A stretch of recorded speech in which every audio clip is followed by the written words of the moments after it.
மாநில மக்களின் அடிப்படை உரிமைகளையே ஒன்றிய அரசிடம் போராடி பெற வேண்டிய இக்கட்டான நிலையில் இருக்கிறோம் என்பதை வேதனையோடு இங்கே பதிவு செய்கிறேன்.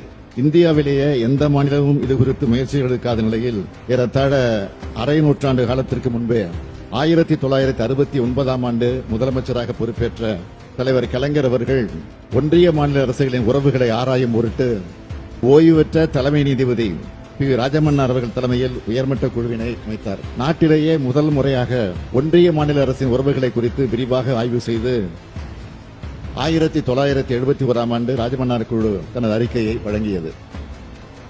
அந்த குழுவின் முக்கிய பரிந்துரைகளை 51 ஆண்டுகளுக்கு முன்பு 1974ஆம் ஆண்டு ஏப்ரல் 16ஆம் நாள் இதே சட்டமன்றத்தில் தீர்மானமாகவும் தலைவர் கலைஞர் நிறைவேற்றினார். தொடர்ந்து ஒன்றிய மாநில அரசுகளுக்கு இடையேயான உறவுகளை மேம்படுத்திட ஒன்றிய அரசின் சார்பில் 1983ஆம் ஆண்டில் சர்க்காரியா தலைமையிலான ஆணையம், 2004ஆம் ஆண்டில் உச்சநீதிமன்ற நீதிபதி பூஞ்சி தலைமையிலான குழு ஆகியவை அமைக்கப்பட்டு அவற்றின் சார்பில் ஆயிரக்கணக்கான பக்கங்களை கொண்ட அறிக்கைகள் வழங்கப்பட்டும் இதுநாள் வரையில் எந்தவித மாற்றமுமின்றி ஏமாற்றமே தொடர்கிறது.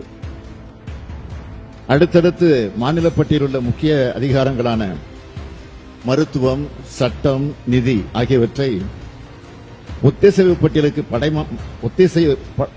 பட்டியலுக்கு மடைமாற்றம் செய்யும் பணிகளை விரைவாக இன்றைய ஒன்றிய அரசால் மேற்கொள்ளப்பட்டு வருகின்றன.